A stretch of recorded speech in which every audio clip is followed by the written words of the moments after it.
సరే, ఏదైనా కార్యక్రమం ప్రారంభం చేస్తే తప్పకుండా మనందరం చెప్పవలసినటువంటి శ్లోకం ఒకటి ఉంటుంది. ఏదైనా ఒక పెద్ద కార్యాన్ని ప్రారంభం చేసే ముందు, ఆ రోజు దినచర్యని ప్రారంభం చేసే ముందు పూజా కార్యక్రమంలో మొట్టమొదటి పూజలో మొదట చెప్పవలసిన శ్లోకం సుముఖశ్చైకదంతశ్చ కపిలో గజకర్ణకః లంబోదరశ్చ వికటో విఘ్నరాజో వినాయకః ధూమకేతుర్గణాధ్యక్ష బాలచంద్రో గజాననః వక్రతుండ శూర్పకర్ణో హీరంబ స్కందపూర్వజః షోడశైతాని నామాని ఎప్పటే చునియాదపి విద్యారంభే వివాహే చ ప్రవేశే నిర్గమే తథా సంగ్రామే సర్వకార్యేషు విఘ్నస్తస్య న జాయతే అని శ్లోకం. ఇందులో విఘ్నేశ్వరుడికి 16 నామాలు చెప్తారు. ఈ 16 నామాలు షోడశైతాని నామాని అని. ఇంట్లో ఈ 16 నామాలు చెప్పేవాడు తప్పకుండా ఉండాలి అని. ప్రతి ఇంట్లోనూ కూడా ఈ 16 నామాలు చెప్పబడాలి. చెబితే మిగిలిన వాళ్ళు వినాలి. అంటే ఈ శ్లోకాన్ని ప్రతిరోజు పైకే చదవాలి అని గుర్తు. ఇంట్లో మిగిలిన వాళ్ళు దీన్ని చదవలేరు అంటే ఇంటి యజమాని దీన్ని పైకి చెప్పాలి. చెప్తే మిగిలిన వాళ్ళు వినవలసి ఉంటుంది. కనీసం ఏమిటంటే పూజ ప్రారంభం అవుతోంది అంటే వెళ్ళి అక్కడ నిలబడడం కష్టం కాదుగా. పూజ మధ్యలో ఏదైనా అంగం అంటే మాకు తెలియదంటే ఆ సమయానికి ఏదో పనిలో ఉంటాం, ఎలా పెడతాం అనొచ్చు. పూజ ప్రారంభం చేసి ఘంటారామం చేయగానే వెళ్ళి అక్కడ నిలబడడం పెద్ద విశేషం ఏం కాదు. కాబట్టి ప్రతిరోజు మనం ఈ 16 నామాలు చెప్పాలి. కనీసంలో కనీసం పెద్దలు చెప్తున్నప్పుడు వినాలి. 21 కదా విఘ్నేశ్వరుడికి అన్ని పూజకి వాడబడేటటువంటి సంఖ్య. మరి ఈ శ్లోకం దగ్గరికి వచ్చేటప్పటికి 16 అన్నమాట ఎందుకు వాడారు? షోడశైతాని నామాని. 21ని 16 ఎందువల్ల చేయవలసి వచ్చింది అంటే షోడశ కళా ప్రపూర్ణుడు చంద్రుడు. చంద్రుడికి 16 కళలు. 16 కళలు చంద్రుడికి ఉంటే మనిషి జీవితం కూడా షోడశ సంస్కారములతో ఉంటుంది. చిట్ట చివరి సంస్కారం అంత్యేష్టి సంస్కారం. 16 సంస్కారములు నడుస్తాయి మనిషికి. పుట్టుకకి పూర్వం తల్లి గర్భంలో ప్రవేశించినప్పుడు జరిగేటటువంటి సీమంతము అంటుంటారు. కానీ అసలు నిజానికి అది సీమన్నతోత్సవము అని చెప్పి ఆ పాపట భర్త తీస్తాడు. ఆ పాపట భర్త తీసేటటువంటి ఉత్సవానికి ఆ పేరు. అక్కడ ప్రారంభం చేసి శరీరం పడిపోయిన తరువాత చేసేటటువంటి అంత్యేష్టి సంస్కారంతో 16 నడుస్తాయి. మీరు ఎప్పుడైనా ఎవరికైనా అభ్యున్నతిని కోరుకున్న వారైతే ఇవి 16 అడుగుతారు. ఈ 16 ధర్మ, అర్థ, కామ, మోక్ష, భక్తి, జ్ఞాన, వైరాగ్యములు. ఇక్కడికి 7. దీర్ఘాయుర్దాయం. దీర్ఘాయుర్దాయంతో పాటుగా రోగాలు లేనటువంటి ఆరోగ్యంతో కూడినటువంటి జీవితం. సంపద కలిగి ఉండడం, సంపద అభివృద్ధి చెందడం, అభివృద్ధి చెందినది స్థిరత్వాన్ని పొందడం.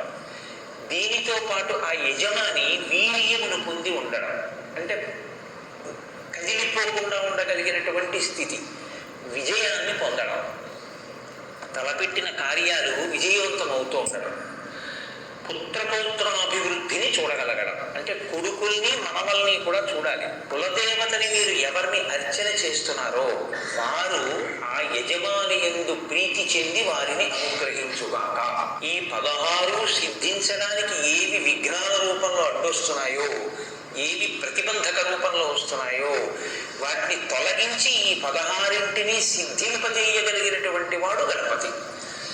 కాబట్టి 16 నామములు చెప్పినప్పుడు మొట్టమొదటి నామంతో ఆయన ఏమని పిలుస్తున్నాము? సుముఖ. సుముఖ అంటే మంచి ముఖము ఉన్నవాడు. సంస్కృతంలో ముఖము అన్న మాటకి నోరు అని కూడా అర్థం.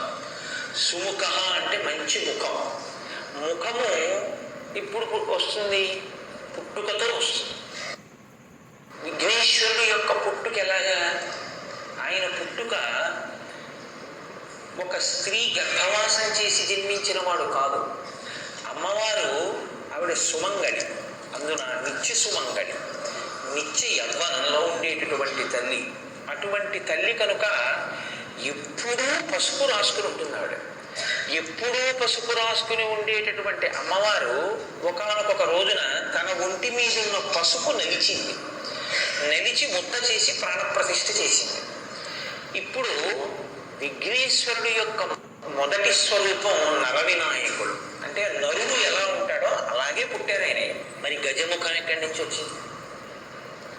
పరమశివుడు నరముఖాన్ని తొలగించాడు, గజముఖాన్ని పెట్టాడు. మనకి వినాయక వ్రత కల్పన కథలో ఏం చెప్తారంటే, ఏదో పరమేశ్వరుడు ఎక్కడికో వెళ్ళాడు, ఇంటికి వచ్చాడు, పార్వతీదేవి లోపల బయట కాపుగా పెట్టింది, నువ్వెవరి అన్నాడు, నేను కాపలా ఉన్నాను లోపలికి వెళ్ళొద్దని ఆయన అన్నాడు, వీళ్ళిద్దరికి దెబ్బలాట వచ్చింది, యుద్ధం జరిగి త్రిశూలంతో తలకాయ తీసేశాడు అంటే పార్వతీదేవి ఏడిచింది, అందుకని తీసుకొచ్చి గజముఖాన్ని పెట్టాడు. అలాగ కథల్ని మీరు అలాగే చెప్పేస్తే పిల్లలకి వాళ్ళకి ఏమవుతుందంటే ఏదో భక్తికి నమస్కారం చేస్తారు కానీ వాళ్ళకి అనుమానం ఉండిపోతుంది. మీరేమో మంత్రపుష్పంలో ఈశాన సర్వ విద్యానాం ఈశ్వర సర్వభూతానాం బ్రహ్మాధిపతి బ్రహ్మణోధిపతి బ్రహ్మ శివో మే అస్తు సదాశివో అని సమస్త విద్యలకు ఆలవాలం పరమశివుడని చెప్పి తన ఇంటి ముందు తన భార్య ఒంటి మీదున్న పసుపు తీసి ముద్ద చేసి ప్రాణప్రతిష్ఠ చేసి సృజించిన స్వరూపం తన కుమారుడే ఎదురుగుండా ఉన్నవాడని తెలుసుకోలేనటువంటి వాడు పరమశివుడే. దెబ్బలాట పెట్టుకుని పిల్లాడి తలకాయ తీసేస్తాడా? ఏమిటన్నా కదా, అది కాదు దాని అర్థం. కొంచెం జాగ్రత్తగా మీరు అర్థం చేసుకోవాలి. గజాసురుడు అని ఒక రాక్షసుడు ఉండేవాడు. గజాసురుడు అన్న రాక్షసుడు లోకాలన్నిటినీ బాధ పెడుతున్నాడు. నువ్వు ఎలా చనిపోతావురా అంటే, నా ముఖం ఉన్నవాడు చంపితే నేను చచ్చిపోతానన్నాడు. కాబట్టి ఇప్పుడు ఏనుగు ముఖంతో పిల్లవాడు రావాలి. కాబట్టి పరమశివుడు ఏమనుకున్నాడంటే, అమ్మవారి ఒంటి మీద ఉన్న పసుపుతో తయారు చేయబడిన వాడు కాబట్టి సాక్షాత్ శక్తి సంపన్నుడు. ఇటువంటి పిల్లవాడికి ఏనుగు ముఖం ఉంచితే గజాసుర సంహారం జరుగుతుంది. అందుకని ఆయన ఆ తలకాయని తొలగించి ఉత్తరాభిముఖంగా అమంగళకరంగా తల పెట్టుకుని నిద్రపోతున్న ఏనుగు ఎక్కడైనా ఉంటే దాని తల తెంచి తీసుకురమ్మన్నాడు. అది కైలాస పర్వత సానువుల్లో పడుకునుంది ఒక ఏనుగలాగా. దాని తల కోసి తీసుకొచ్చారు. అప్పుడు ఆ తల ఈ పిల్లవాడికి పెట్టి ప్రాణప్రతిష్ఠ చేశారు. చేస్తే ప్రాణప్రతిష్ఠ అంటే జీవం పోశారు. ఇప్పుడు ఆ పిల్లవాడికి ఏనుగు ముఖం వచ్చింది. ఇప్పుడు ఏనుగు ముఖంతో ఉన్న పిల్లవాడు గజాసుర సంహారం చేశాడు. గజాసుర సంహారం చేశాడు కాబట్టి మీరు నేను సంతోషంగా ఉండగలుగుతాం. ఇప్పుడు అంత ప్రమాదకరమైన వ్యక్తి ఆ గజాసురుడు. కాబట్టి సుముఖ, మంచి ముఖం ఉన్నవాడు అంటే ఏమిటి దాని అర్థం? ఆయన ఆ ముఖాన్ని లోకం కోసం ఉంచుకుని గజాసుర సంహారం చేసి మిమ్మల్ని నన్ను రక్షించినటువంటి వాడు.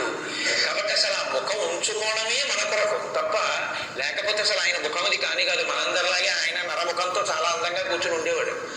ఆయన ఏనుగు ముఖం పెట్టుకున్నాడు అంటే మన కోసం తన తల తీయించుకుని ఏనుగు తలకాయని పెట్టుకున్నవాడు. లోకం కోసం ఇంత గొప్ప పరిశ్రమ చేసిన వాడి ముఖం కన్నా సుముఖం ఇంకేముంటుంది? కాబట్టి సుముఖ కాదు. సుముఖ అన్న మాటకు అర్థం ఏమిటంటే, అందంగా ఉన్న ముఖం సుముఖం కాదు. ఏ ముఖము ప్రేమని కలిగి ఉంటుందో, ఏ ముఖము ప్రసన్నమై ఉంటుందో, ఏ ముఖము సంతోషముతో ఉంటుందో దానికి సుముఖం అని పేరు. శుక్లాంబరధరం విష్ణుం శశివర్ణం చతుర్భుజం ప్రసన్నవదనం ధ్యాయేత్. ఆయన ప్రేమ కలిగి ఉంటాడు. మనని ప్రేమించగలిగినటువంటి రూపం, మన కోసం ఏదైనా చెయ్యగలిగినటువంటి స్థితి ప్రేమ, అది ముఖమునందు అభివ్యక్తమవుతుంది. సుముఖ, ప్రేమ కలిగినటువంటి ముఖం ఉన్నవాడు మనందరి పట్ల ప్రేమతో ఉంటాడు, సంతోషంతో ఉంటాడు. సంతోషం ఎందుకు ఉంటుంది? ఆయన పూర్ణుడు కనుక ఆయన పొందవలసింది ఏం లేదు, ఆయన అన్నీ పొంది ఉన్నవాడు. అందుకని ఆయన నిత్య సంతోషి, ఎప్పుడూ సంతోషంగా ఉంటాడు. ఎప్పుడూ సంతోషంగా ఉన్నవాడు ఏం చేస్తుంటాడు మీరు చూడండి, చాలా ఉల్లాసంగా నడుస్తుంటాడు, చాలా హాయిగా ఉంటాడు, చేతులు కాళ్ళు ఆనందంగా కలుపుతాడు. అందుకే గణపతి నృత్య గణపతిగా ఉంటారు. లేకపోతే ఆయన పెద్ద లంబోదరంతో ఉన్నవాడు ఆయన నృత్యం చేస్తే అందంగా ఉంటుందండి. మీరు నవ్వచ్చు కానీ ఆయన సంతోషిస్తారు. పిల్లలు సంతోషిస్తే ఆయనకి చాలు. ఆయన ఎందుకు నృత్యం చేస్తాడంటే ఆయన సంతోషం ఉన్నవాడు. సంతోషం ఉన్నవాడు కాబట్టి నర్తించగలడు. ఎప్పుడు ఏడిచేవాడు ఏం నర్తిస్తాడు? వాడు ఏడుస్తూ కూర్చుని ఉంటాడు, వాడికి సంతోషమే లేదు, ఇంకా భావ ప్రకటన ఎక్కడ ఉంటుంది. కాబట్టి ఆయన సంతోషం ఉన్నవాడు, ఆయన ప్రేమ కలిగినటువంటి వాడు, ఆయన ప్రసన్నంగా ఉండేవాడు.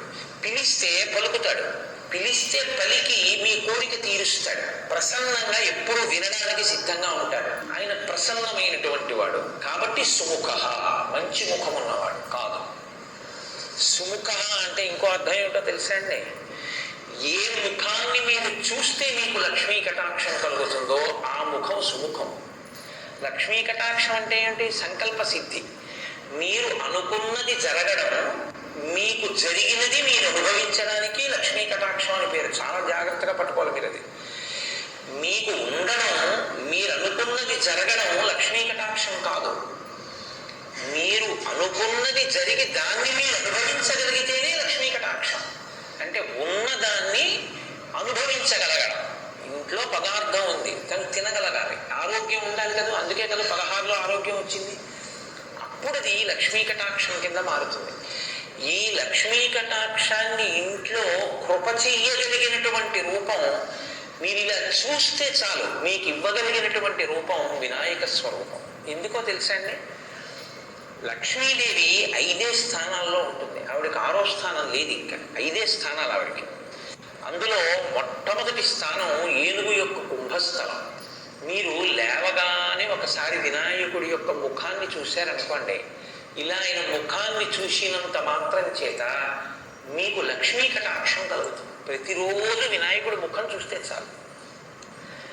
ఎవరి ముఖం చూస్తే నీకు కలిసి వస్తుందో అది కాకపోతే సుముఖం ఇంకెవరిది సుముఖం అవుతుంది? ఇవాళ లేచి ఎవరి ముఖం చూశాను అంటారు. కాబట్టి అలా చూడగలిగిన ముఖమేదో అది సుముఖం. కాబట్టి సుముఖ కాదు కాదు, ఇంకో అర్థం. ఒక్క వినాయకుడికి ఒక గమ్మత్తైనటువంటి అనుబంధం ఒకటి ఉంది లోకంలో. అందుకే వినాయకుడి మీద పెద్దలు ఎప్పుడైనా ప్రార్థన చేస్తే ఈ శ్లోకం చెప్తూ ఉంటారు.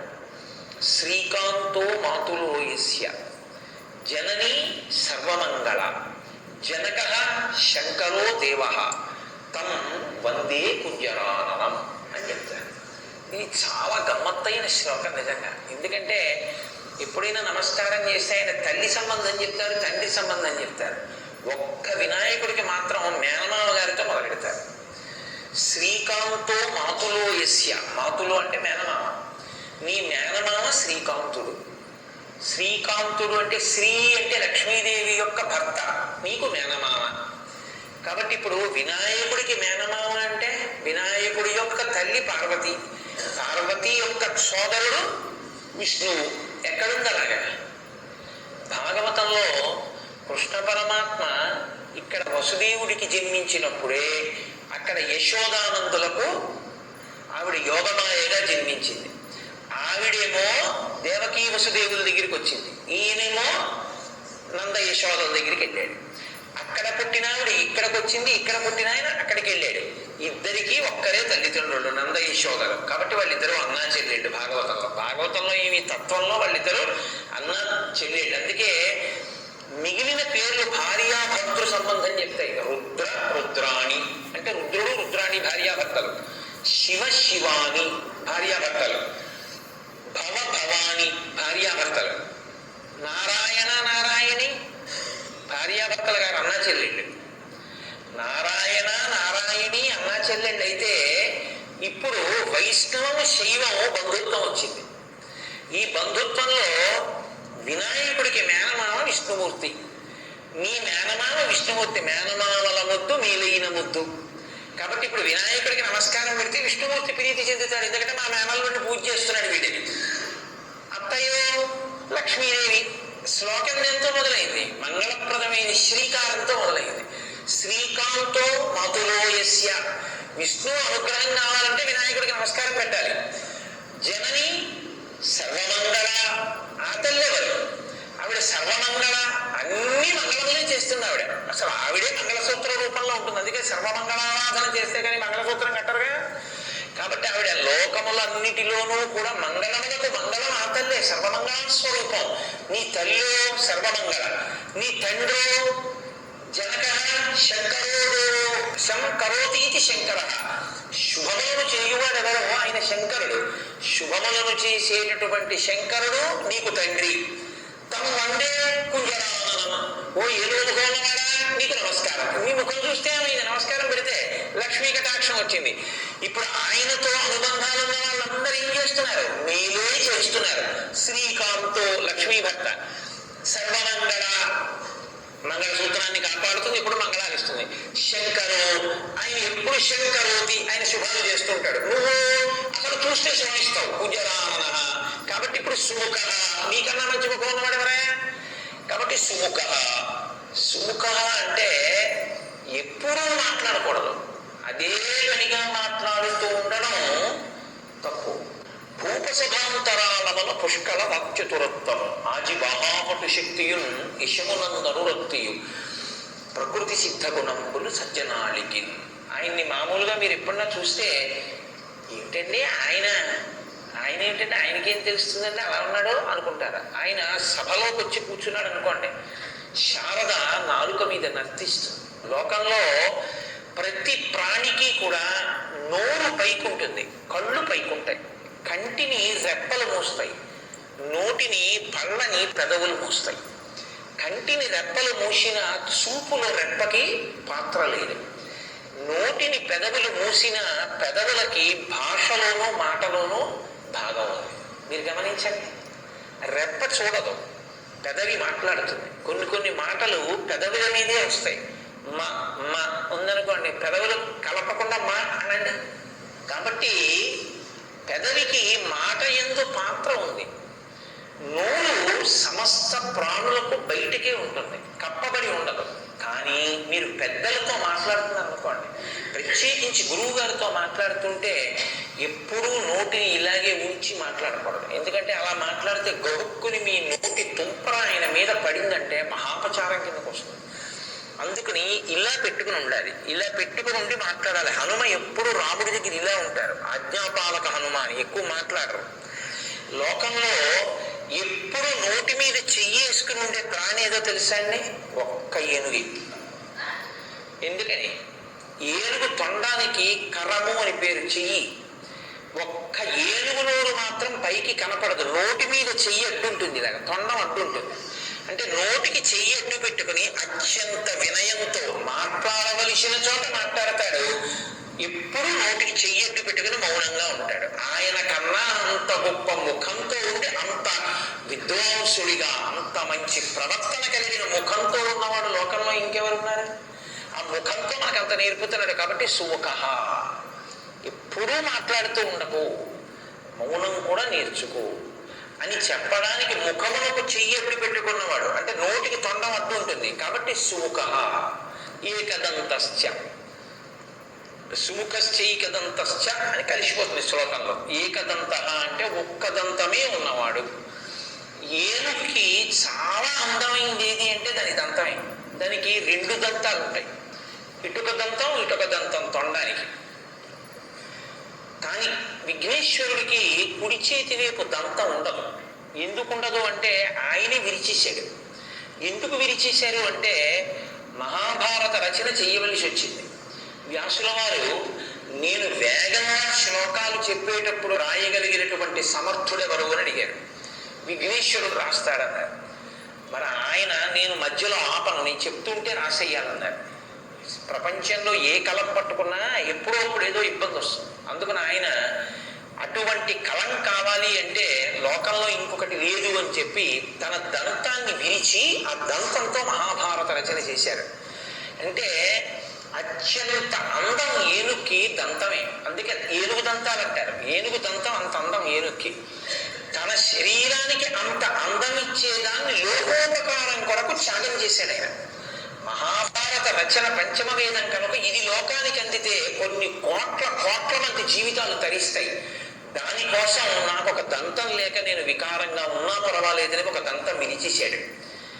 ఎవరు సమాజ ప్రయోజనము కొరకు తనకి ఈశ్వరుడిచ్చినటువంటి విభూతిని నైవేద్యంగా పెట్టేస్తాడో వాడు చాలా గొప్ప వ్యక్తి. గొప్పతనం దాని వల్ల వస్తుంది తప్ప కేవలం రెండు దంతాలు ఉంచుకున్న అందం కాదు. ఒక దంతాన్ని విరిచి మహాభారత రచన చేసిన మహానుభావుడు కాబట్టి రెండు దంతాలు లేకుండా ఒక దంతం ఏమన్నా మహానుభావాలు ఇంత త్యాగం చేశావు అని ఏకదంతశ్చ, ఒక దంతం ఉండి మమ్మల్ని ఉద్ధరించిన వాడా, పంచమ వేద రచన యందు సాయపడిన వాడా లేదు.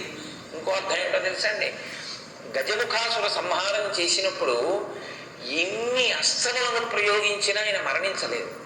అప్పుడు తన దంతాన్ని విరిచి అభిమంత్రించి విడిచిపెట్టారు వినాయకుడు. దానికి పడిపోయాడు.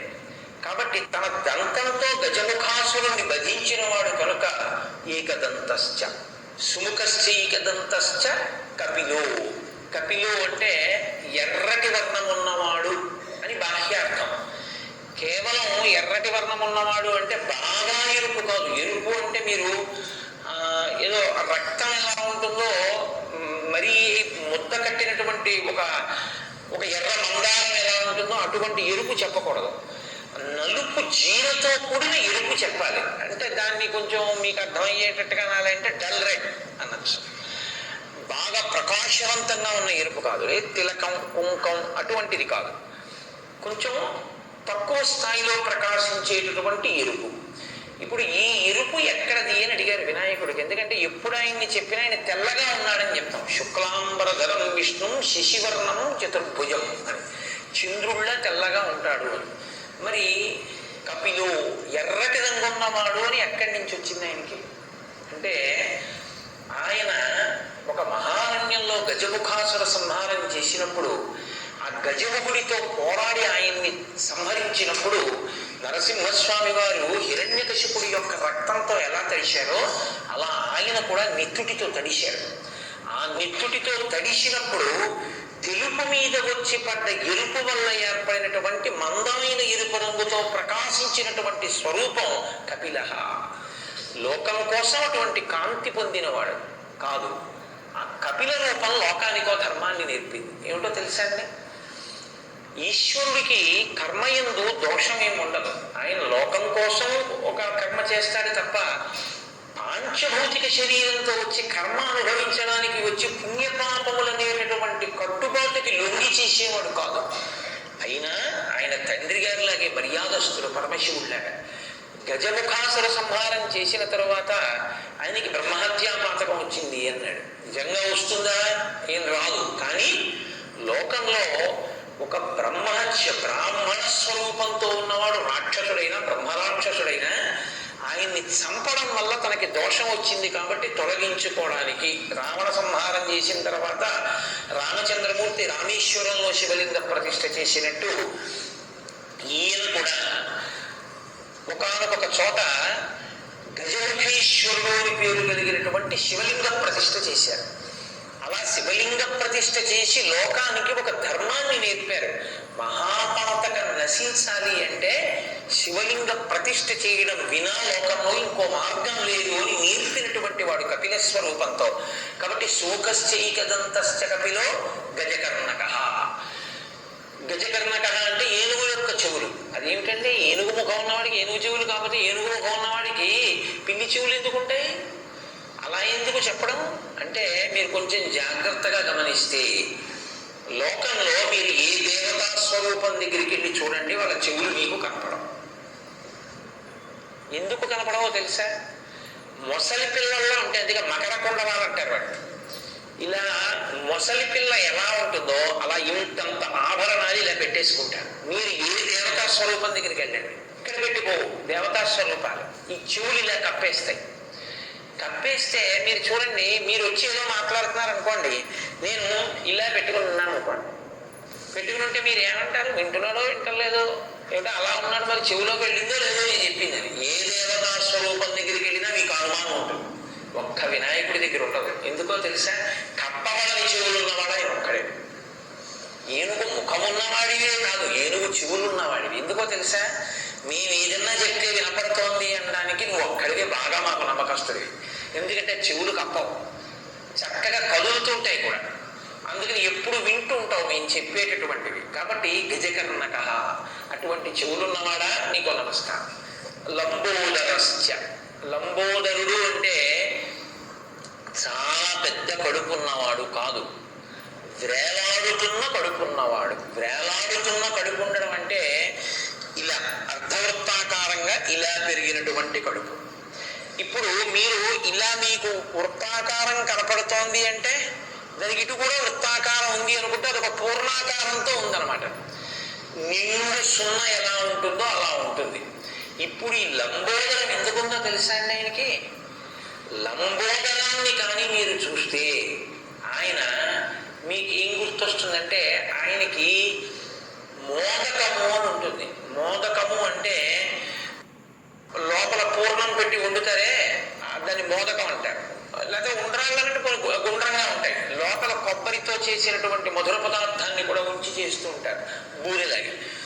అవి ఆ మోదకాలు ఆయనకి ప్రీతి అంటారు.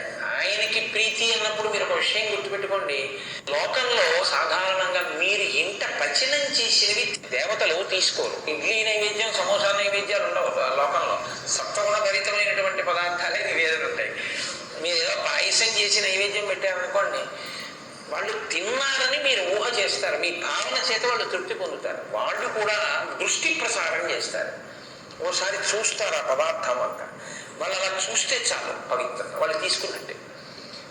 కొన్ని చూడండి తీసుకోరు, చెయ్యేస్తారు. ఇలా చెయ్యేస్తే వాళ్ళు తీసుకున్నట్లే లెక్క అనమాట. అంతేగాని అన్ని తీసేసుకుని మరకలు ఎట్టేసుకొని దాచేసుకోక్కర్లేదు. చెయ్యేస్తే పుచ్చుకున్నారని గుర్తు, అలా చూస్తే పుచ్చుకున్నారని గుర్తు. దేవతలు చూస్తారు అంతే.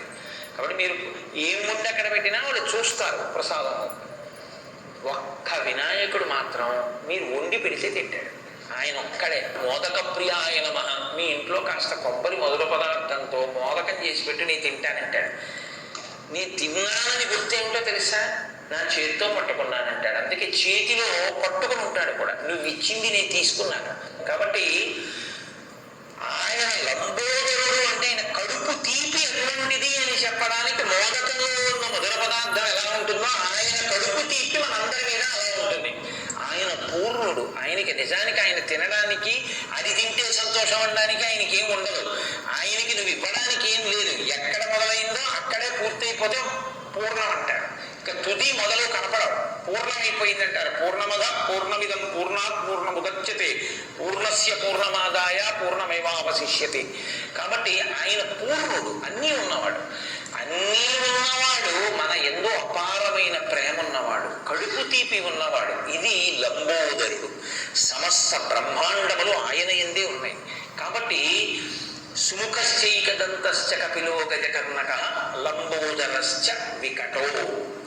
వికటో అన్న మాటకి హాస్యస్ఫోరకమైనటువంటి పనులు చేసేటటువంటి వాడు అని ఒక అర్థం. వికటో అంటే హాస్యస్ఫోరకముగా ఉండేవాడు. కానీ అలా అనొచ్చా? హాస్యస్ఫోరకంగా ఉండడం ఏమిటి అంటే, విఘ్నేశ్వరుడు చేసేటటువంటి పనులు చాలా హాస్యస్ఫోరకంగా ఉంటాయి. అంటే నవ్వు పుట్టించేవిగా ఉంటాయి. నవ్వు పుట్టించేటట్టుగా ఉండేటటువంటి వాళ్ళు ఎవరు చేస్తారు ఆ పనులు? పిల్లలు చేస్తారు. పెద్దవాళ్ళు నవ్వు పుట్టించే పనులు చేస్తే బాగుండదు, పిల్లలే చేస్తారు. కాబట్టి ఆయన పిల్లవాడు, ఎప్పుడూ పిల్లవాడు. ఎప్పుడూ పిల్లవాడు అంటే దాని ఉద్దేశం ఏమిటో తెలుసా అంటే ఒక్కటే, పిల్లవాడికి ఒక లక్షణం ఉంటుంది, ఇప్పుడు కోపడతాడు, ఇప్పుడు మర్చిపోతాడు. అలా భక్తుల మీద కోపమే పెట్టుకోకుండా చేసిన దోషానికి శిక్షించి మళ్ళీ వెంటనే అనుగ్రహించే స్వరూపం ఏదుందో. అందుకే మీకు వినాయకుడిలో ఉన్న గొప్పతనం ఏమిటో తెలుసా అండి? కర్మ ఫలితంగా మీరు ఏదైనా ఆపదలో ఉన్నారనుకోండి, వినాయకుడి కాళ్ళు పట్టుకుంటే ఆయన ఏం చేస్తాడంటే ఆ ఆపద రూపంలో మీ కష్టంలో వ్యగ్రత కల్పించి తీసేసి మీకు శాశ్వత సుఖాన్ని ఇచ్చేస్తాడు. కాబట్టి గణపతి చాలా గొప్పగా అనుగ్రహిస్తాడు. మహానుభావుడు వినాయకుడు. వికటో, ఆయన చేసే పనులు హాస్యస్ఫోరకంగా ఉంటాయి, కానీ ఆయన చాలా బాగా అనుగ్రహించేటటువంటి స్వరూపం ఉన్నవారు. ఆయన చేసే పనులు ఇటురైలాగా అనిపిస్తుంది, కానీ చాలా గమ్మత్తుగా ఉంటుంది ఆయన చేసేది. మీకు నేను ఉదాహరణ చెప్పాలంటే, ఇందాక అన్నా కదా శ్రీకాంతో మాతులో యస్య. మేనమామ గారు శ్రీ మహావిష్ణువు ఒకసారి వినాయకుడి పుట్టినరోజు వచ్చి మేనమామని పిలిచారు. మేనమామ అత్తయ్య వెళ్ళారు, లక్ష్మీదేవి నారాయణ. ఏవో బహుమానాలు పట్టుకెళ్ళాడు మేనల్లుడికి. అన్నీ అక్కడ పెట్టి, ఒరే నాన్న నీకు తెచ్చాను రా అని చూపిస్తుంటే, ఇవన్నీ ఇస్తుండడంలో సుదర్శన చక్రాన్ని పక్కనెట్టుకున్నాడు ఆయన. ఆ పిల్లాడికి ఈ చక్రం నచ్చింది, గుడుక్కుని నోట్లో పడేసుకున్నాడు. ఏముందంటే ఆ తొండంతో తీసి ఇలా పెట్టి మింగేశాడు. అయ్యి బాబాయ్ నా చక్రం ఏదన్నాడు, మింగేశాను మామయ్య అన్నాడు. ఈ బాబాయ్ మింగేస్తే ఎలాగరా, మరి ఎలాగరా, ఇచ్చేయరా ఇచ్చేయరా ఇచ్చేయరా అంటే ఇస్తాడా? ఆ లంబోదరులో పడేసుకుని పరిగెడుతున్నాడు అటు ఇటును. అప్పుడు శ్రీ మహావిష్ణువు ఆలోచించారు, ఎలా వీడి కడుపులోంచి తేవడం. వీడికి ఏదైనా హాస్యస్ఫోరకంగా ఉంటే సంతోషిస్తాడే. అదో విచిత్రం. మిగిలిన ఈ దేవుళ్ళ దగ్గర మీరు డిసిప్లిన్డ్గా కూర్చోవాలి, ఆయన దగ్గర సంతోషమైన పనులు చేస్తే సంతోషిస్తాడే. వీడికి నవ్వు పుట్టిద్దామని గుంజీలు తీశారు. గుంజీలు అన్నది మొదట తీసిన వారు విష్ణుమూర్తి.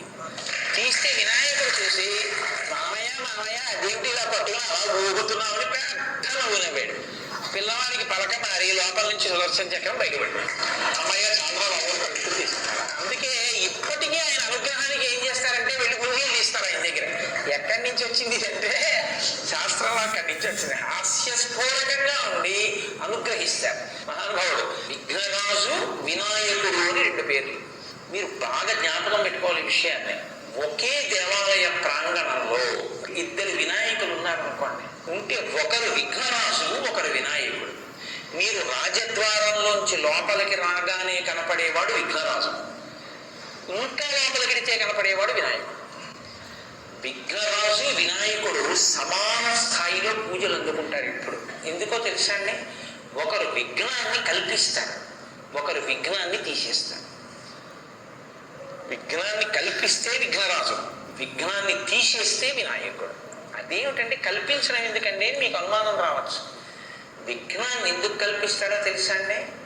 మిమ్మల్ని ఏదైనా మీరు చేసినటువంటి గత జన్మలలోని పాపకర్మ మహోగ్రమైన రూపంతో తరువుకొచ్చి మీకు ఏదైనా చాలా ఉగ్రమైన ఫలితాన్ని ఇవ్వబోతుంటే చిన్న ప్రతిబంధకంగా అడ్డొచ్చి తీసేస్తాడు. వినాయక అంటే అర్థం ఏంటో తెలుసా అండి? దాని వ్యతిరేకార్థంలో వి అన్న అక్షరం సంస్కృతంలో సమర్థిస్తుంది, వ్యతిరేకిస్తుంది కూడా. విచిత్రము అన్నాను అనుకోండి, విశేషమైన చిత్రము అని.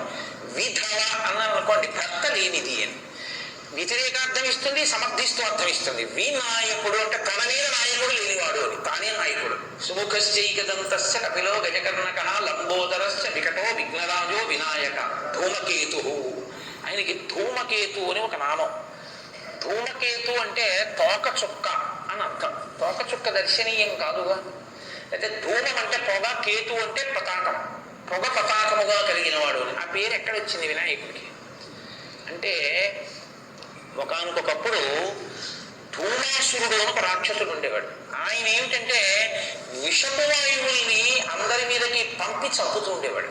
ఆయనకు అదో శక్తి. ఆయన గురించి ఎందుకంటే ఇప్పుడు మనం పాయిజనస్ గ్యాసులు విడిచిపెట్టుకోవట్లేదు కాబట్టి ఆయన అలా చంపుతూ ఉండేవాడు. ఒకానొకప్పుడు ఆయనకి జ్యోతిష్కులు ఒక మాట చెప్పారు, నిన్ను చంపేవాడు పక్క రాజ్యపు రాజుగారి భార్య కడుపులో పుడుతున్నాడు. ఈయన రాక్షసుల్ని పంపించారు ఆ రాణిగారిని చంపేమని. ఈయన గూఢచారకుడికి వెళ్ళేటప్పటికి పాపం ఆ రాజు రాణి ఏకశయ్యాగతులై ఉన్నారు. వాళ్ళని చూస్తే జాలేసింది ఆయనకి. చాలా అమాయకంగా ఉంది ఆవిడ, గర్భిణి.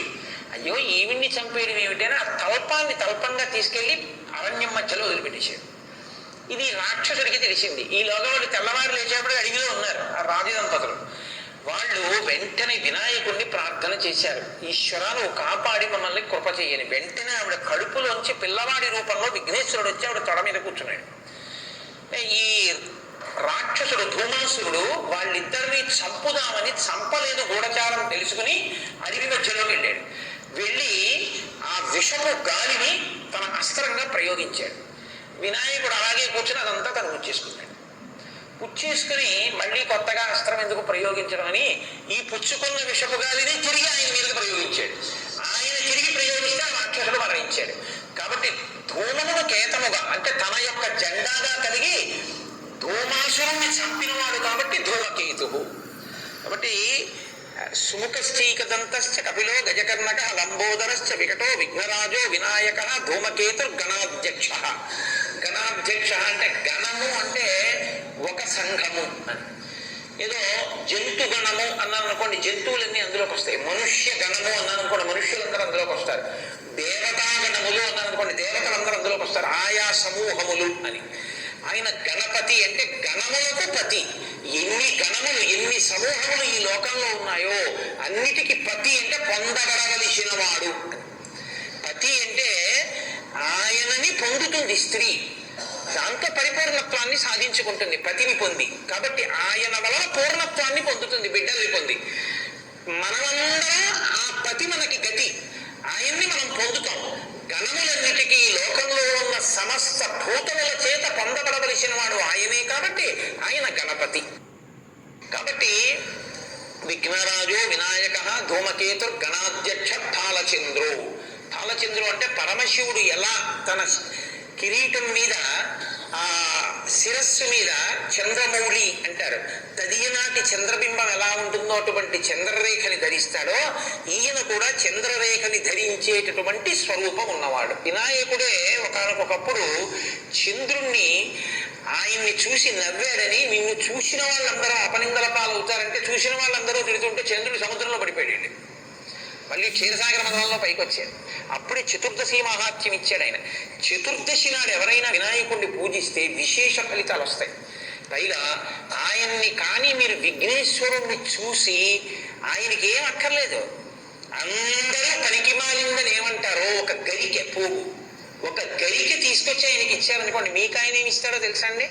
అష్టైశ్వర్యాలు ఇస్తాడు. కాబట్టి పాలచంద్రో గజానన, ఏనుగు యొక్క ముఖం ఉన్నవాడు. మళ్ళీ ఇది ఏమండి మీరు ఇందాక చెప్పినట్టు సుముఖ అన్న దాంట్లోకి వస్తోంది. సుముఖలోకి ఏనుగు ముఖాన్ని అన్వయం చేసి చెప్పాను మీకు, కానీ ఇప్పుడు ప్రత్యేకంగా ఏనుగునే చెప్తున్నారు. ఏనుగునే ఎందుకు చెప్తారో తెలుసా అండి? ఏనుగు తలకి ఒక బుద్ధి ఉంది. ఏమిటి ఆ బుద్ధి అంటే, మీకు ప్రపంచంలో ఒక పెద్ద క్రేన్ ఉందనుకోండి, ఆ క్రేన్ని ఈ పెద్ద ఇనప స్తంభాన్ని ఎత్తు అన్నారు అనుకోండి, ఎత్తేస్తుంది.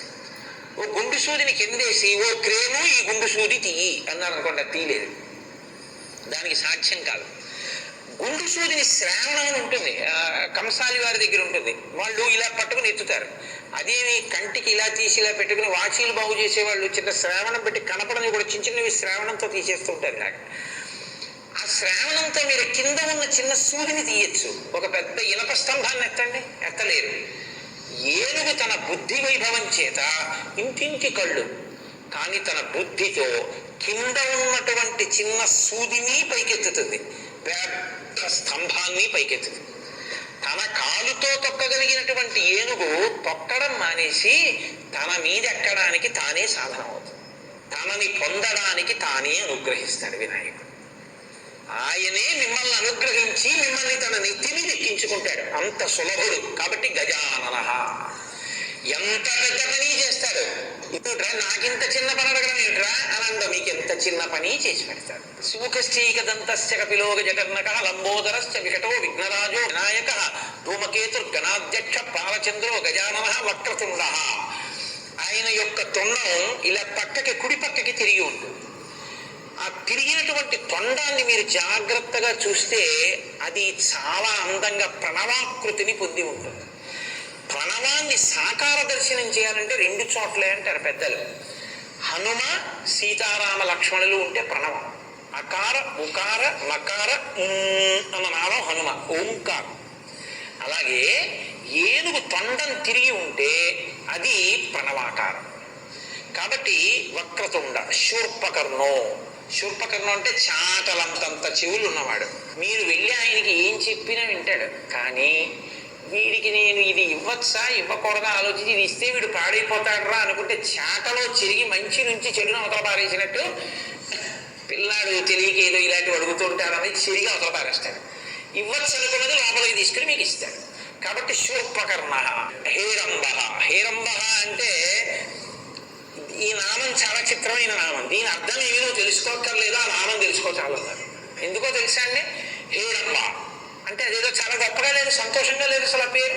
హేరంబ అంటేనా అసలు ఆ పిలిపే అందమిస్తుంది. కాబట్టి వినాయకుడి యొక్క రూపమే అందంగా ఉంటుందని చెప్పి పిలిపది అన్నారు. కాదు, చిత్ర విచిత్రమైన విరుద్ధమైన పని చేయించేవాడికి హేరంబుడిని పేరు.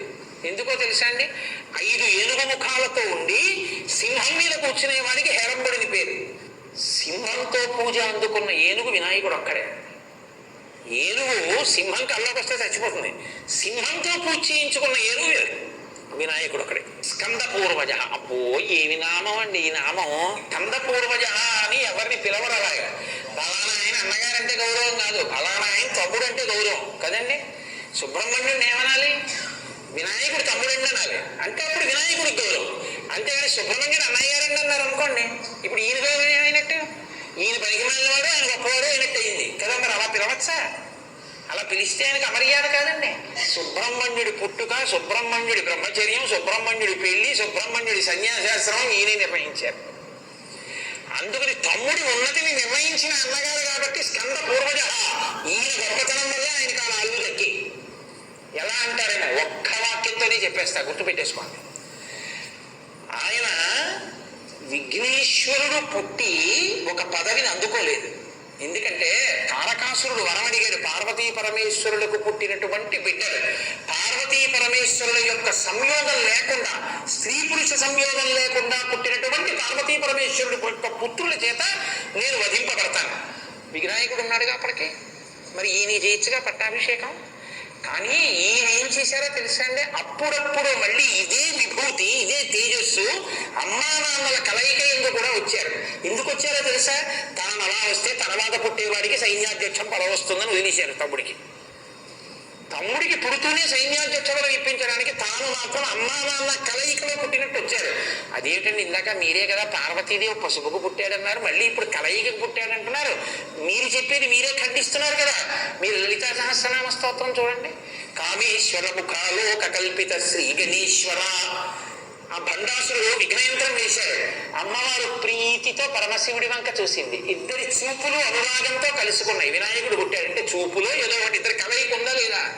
ఇద్దరి కలయికతో పుట్టాడు కాబట్టి సైన్యాధ్యక్ష పదవి తీసుకుని తారకాసుర సంహారం చేయడానికి పనికిరాడు. అలా తనకి తాను చేసుకుని తమ్ముడికి పదవించడం కోసమని తన పదవి పుట్టుకోకుండా వదిలేశాడు. ఇప్పుడు ఆయన పుట్టాడు. పుట్టగానే ఆయనకు ఆ పదవి ఇప్పించేశాడు. సైన్యాధ్యక్ష పదవి అయిపోయింది. కాబట్టి ఇప్పుడు స్కందుడికి సైన్యాధ్యక్ష పదవి వచ్చింది అంటే విఘ్నేశ్వరుడి వల్లే వచ్చింది.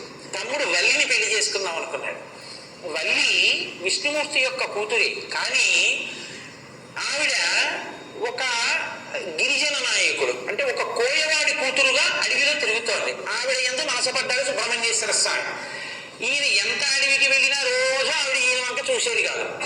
ఓ రోజు ఆవిడ అడవికి వచ్చి ఏదో తేనో ఏదో సంగ్రహించుకుని వెళుతుంటే వెనక సుబ్రహ్మణ్యుడు బయలుదేరాడు, మహా అందగాడు. కానీ ఆవిడ ఈయన వంక చూడలేదు.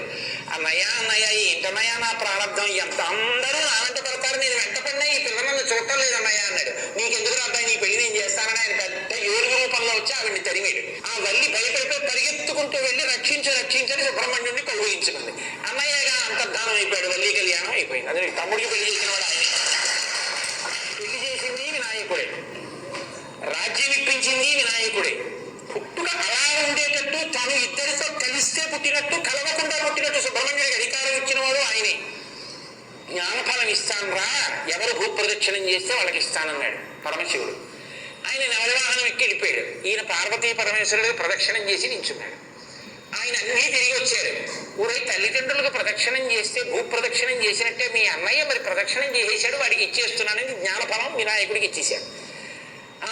వినామల్వాహనం ఉంటే మాత్రం ఇంత తిరిగి వచ్చిన అమ్మాయికి వెళ్ళిపోయింది, జ్ఞానఫలం ఎందుకు వచ్చింది ఇదంతా అని వైరాగ్యం వచ్చి సన్యసించి దండాయుధపాణి అని చేతిలో దండం పట్టుకుని శంకరాచార్యుల వారిలాగా ఓ కాషాయం కట్టుకుని గోచి పెట్టుకుని ఆయన వెళ్ళి ఓ క్షేత్రంలో నిల్చున్నాడు. తమ్ముడికి సన్యాసం వైరాగ్యం వచ్చేట్టు కూడా చేసిన వాడు గణపతి. అందుకని స్కంద పూర్వజ, స్కందుడి గొప్పదనాన్ని అన్నగానే నిర్వహించాడు అన్ని విధాలా. కాబట్టి స్కంద పూర్వజ అంటే సుబ్రహ్మణ్యుడు కూడా సంతోషిస్తాట, పార్వతీ పరమేశ్వరుడు సంతోషిస్తాట. కాబట్టి నీకు 16 అభ్యున్నతులు కలగడానికి 16 నామాలు చెప్పాం. ఇవి ఎప్పుడు చెప్తావు? ప్రవేశే నిర్గమే తథ, విద్యారంభే వివాహేశ. విద్యారంభం అంటే చదువుకోవడం మొదలు పెట్టినప్పుడు ఇది కాదు దాని అర్థం. బ్రహ్మచర్యాశ్రమమునందు ప్రారంభంలో అంటే ఉపనయనం చేసినప్పుడు మొట్టమొదట ఈ శ్లోకం నేర్పాలి. బ్రహ్మచర్యము అంటే వేద విద్యాభ్యాసం. గురువు గారి దగ్గరికి పంపడానికి కదండి ఉపనయనం చేస్తారు. అందుకని బ్రహ్మచర్యాశ్రమమునందు మొదట ఈ శ్లోకం నేర్చుకోవాలి. వివాహేచ, గృహస్థాశ్రమంలో పెడుతూ ఇది నేర్చుకోవాలి. ప్రవేశే నిర్గమే తథ, ప్రవేశము నిర్గమము అంటే లోపలికి వెళ్ళి బయటకు వచ్చుట కదలిక. అన్ని కదలికల యొక్క అనుగ్రహంగా చిట్ట చివరికి చేరవలసింది చేరిపోవాలంటే ఆయన్ని స్మరించి తీరాలి. కాబట్టి సూకశీకదంతశ్చ కపిలోగజ కర్ణక లంబోదరశ్చ వికటో విఘ్నరాజో వినాయక ధూమకేతుర్గణాధ్యక్ష పాలచంద్రో గజానన వక్రతుండ శూర్పకర్ణో హీరంబ స్కందపూర్వజ షోడశైతాని నామాని ఎప్పటి చునియాదపి విద్యారంభే వివాహే చ ప్రవేశే నిర్గమే తదా సంగ్రామే సర్వకార్యేషు. ఇది అదే కదా, నీకు ఎవరితోనో ధర్మయుద్ధం చేయాల్సి వచ్చింది అప్పుడు ఇదే చెప్పుకో. సర్వకార్యేషు అన్ని పనుల్లో, సంగ్రామే సర్వకార్యేషు విఘ్నస్తస్య నజాయతే, విఘ్నాలు లేకుండా ఉంటాయి. నీకన్నా వచ్చి ఉండాలి, మీ ఇంట్లో యజమానికి వచ్చి ఉంటే నువ్వు వినాలి రోజు ఈ శ్లోకం అని. అంత గొప్ప శ్లోకంలో వినాయక తత్వాన్నంతటినీ ఆవిష్కరించింది.